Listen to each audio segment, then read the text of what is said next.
الحمد لله رب العالمين والصلاة والسلام على من لا نبي بعده وعلى آله وأصحابه ومن تبعهم بإحسان إلى يوم الدين ولا ليال حلقة هore waxaan uga soo hadalnay firqadan shiicada الاثنى عشرية الرافضة ee ku abtirsata Abdullah ibn Saba al-Yahudi ee ka soo jeeday Yahuuda oo dantii loo aasabay ee islaamka in lagu burburiyo welina u taagan waxyaabaha ay ku dhawaaqayaan waxyaabaha ay aaminsan yihiin aan ka arki doono ayaan ka soo hadalnay bilowgii hore in la iska ilaaliyo.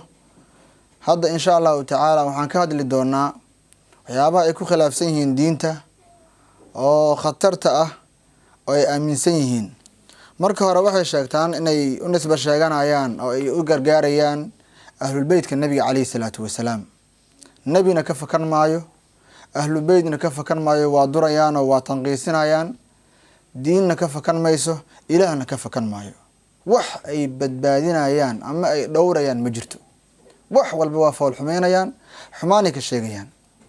waxay u nisba sheegtaan oo ay dhahaan waxaan ku abtirsanaynaa ahlul baytka, madhabkeena wuxuu ku taagan yahay ala muhabbati ahlul bayt, ahlul baytka jaceelkooda in la jeclaado, qofkii jeclaan waayo in la gooyo, in la jeclaado oo afka ah waxba aysan ka jirin, afka baarkiisa ah. ahlul baytka waxa dhibay oo dilay oo rafaadiyay oo lugooyay oo garabkooda ka baxay waa ayaga. ahlul baytka awlaadi cali qaar kamid ah hadaladooda ayaan soo qaadanaynaa oo cadeynaya in ayaga yihiin dadka dhibaateeyay ahlul baytka oo siray. zaynul caabidiin wuxuu leeyahay in haulaa'i yabkuuna calayna faman qatalana ghayruhum. qoladan korkeena ay ku oynayaan oo sheegaan inoo gargaarayaan annaga oo yaana dilay oo ayaga aan ahayn, ma ayaga cid aan ahayn dishay, ayagaana dilay. sidaas uu leeyahay. marka ayaga waa wax dilaba, waa bayci la galeen, waa heshiiyeen, ballankay uga baxeen haddana. marka wax ka fakana ma laha. nabiga kaleey salaatu wasalaam way durayaan, nabiga kaleey salaatu wasalaam waa ay durayaan, waxbay ka sheegayaan, aad u tanqiisinayaan, la'natullaahi calayhim.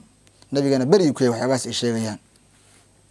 waxyaabaha ay sheegaan waxaa kamid ah aad u badan yihiin khuraafaadkooda iyo caqaaidooda baadilka ah oo faasidka ah. waxyaabaha ay sheegaan waxaa kamid ah waxay leeyihiin saxaabiga la yiraahdo Zayd ibn Haritha ee rasuulka kaleey salaatu wasalaam u tagay markaas wuxuu arkay oo fiiriyay nabiga leeyihiin si ay dhahayaan waaye waa beene. Zaynab oo qabaysanaysa ayuu fiiriyay, nabigu waa arkay.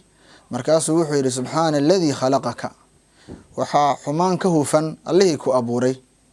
waxaad ka fiirin kartaa warkaas uyuunu akhbaari ridda safxada 113.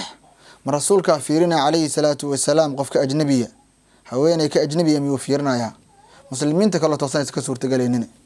nabiga tanqiisinayn kaleey salaatu wasalaam oo ay durayaan, la'natullaahi calayhim. sidoo kale waxyaabaha ay sheegaan waxaa kamid ah waxay leeyihiin amiirul mu'miniin cali radiyallahu anhu rasuulka u tagay kaleey salaatu wasalaam waxaana la joogay nabiga Abu Bakar iyo Umar la joogeen.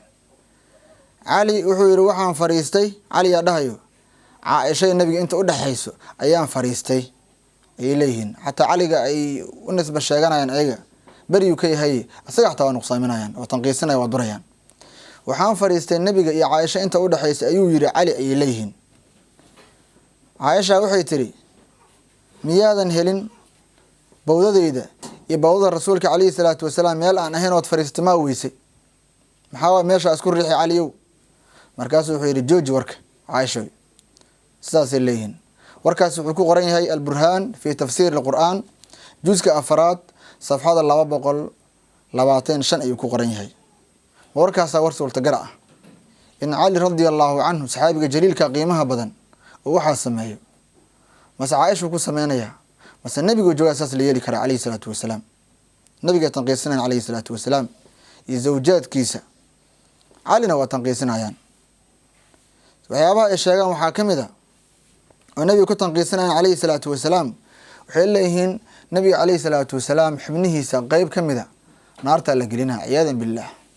afadka oo fool xuma kuwa soo qaada waxaasna waa ka liitaan oo dhaha waxaana taageerada ahlul baytka nahay, shiicaan nahay, oo doqomada ah, wax magaratada ah. ma waxaas wax la sheega ah, ma waxaas wax la sheegta ah. waxay leeyihiin nabiga calayhi salaatu wasalaam yaa jirkiisa qeybo ka mid a naarta ayay gelayaan oo naarta la gelinaya waa la cadaabaya. waxay leeyihiin laabudda an yadkhula farjuhu annaar liannahu wadi'a bacda almushrikaati. waxaa laga maarmaan ay leeyihin waliba hataa in nabiga farjigiisa uu galo naarta, maxaa yeelay nebigu wuxuu u tegey islaamo gaalaha oo mushrikaada qaar ka mid a. sidaasay leeyihiin. waxaa mushrikaadka ay ku tilmaamayaan waa caaisha iyo xafsa ridwaanullaahi calayhima. marka dadka noocaas oo waxaas aaminsan faasidka ah qurinka ah ayaa waxay ku leeyihiin muslimiinaan nahay, kuwa soomaaliya wax magarato ah caado qaatayaalna waa iska soo qaadanayaan iyagoo wax ay xambaarsiin aan war u haynin ama waray u hayaane ummadday usoo qarinayaan usoo dusinayaan suntaas. hadduu nebiga naarta gelayo yaa jannada gelaya marka janno gelaya ma jirto macnaheeda. waa arrin khatara oo aada u culays badan. islaamihii nebigana waxay leeyihin waa mushrikaad. waxyaaba ay ka aaminsan yihin zawjaadka nebiga waa noo imaan doonaane. marka nebigii tanqiisanayan calayhi salaatu wasalaam marka wax ka fakanaa maa jiro, wax ka fakanaa ma jiraan, cid ka badbaadana ma jirto. xataa cali radia allahu canhu waa durayaanoo wax badan ay ka sheegayaan oo uu beri ka yahay. waxyaabaha marka warkaasi waxaad ka fiirin kartaa ninka ay leeyihiin asayid cali kharawi oo ka mid a akbar culamaa fi lxawza, culamadooda kuwa waaweyn uu ka mid yahay. marka warkaas ninkaasaa sheegayo. bixaaru anwaarka juska 4 safxada 303 waxay ku qorayaan sidoo kale. waxay leeyihiin cumar radia allahu canhu, ayaga cumar waa necab yihiin, aad ay u necab yihiin. cumar radia allahu canhu waxaa loo keenay leeyihiin ayaga islaan oo jeclaatay oo ku dhegtay nin ka mid ansaarta oo aada u jeclaad aa loo keenay. islaantu waxay samaysay, waxay jabisay ukun, markaasay qeybta caddeeda ukunta isku daadaadisay, jirkeeda dharkeeda ku daadisay iyo bawdiheeda. markaas waxay leeyihin cali inta soo istaagay oo wuxuu fiiriyey cajaradeeda bawdaheeda dhexdooda ayuu fiiriyey. markaasuu tuhmay oo naagta waa ka shakiyey. ma suurtagala inuu cali waxaa sameeyo oo islaamka ajnabiya cawradeeda fiiriyo? af adka oo fool xuma.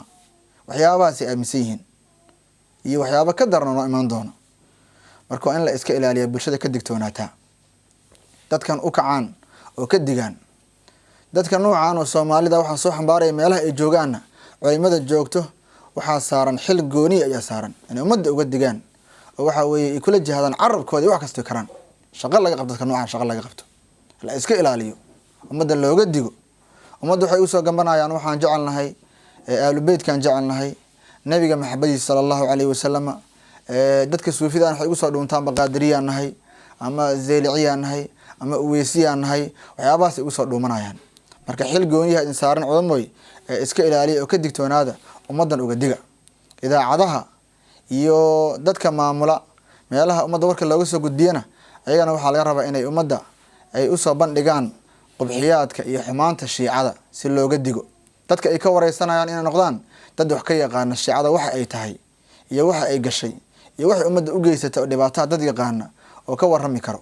haddii laakiin nin siyaasiya laga wareysto waxa uu ka fahmi kara malaha isaga, siyaasaddaasuu ka hadlayaa, waa shiicada waa noocaas, waa muslimiinta qeyb ka mid iska leeyahay, wuxuu ogyahay maleh. wax ay galeen iyo wax ay gooyeen iyo wax ay geysteen war uma hayo. marka waa in laga digtoonaado, ummadda ay wax bartaan oo ka digtoonaadaan. xalqadan marka intaasaan ku sameynaa insha allahu tacaala. waa inoo xalqada kale. wallahu aclaa wa aclam.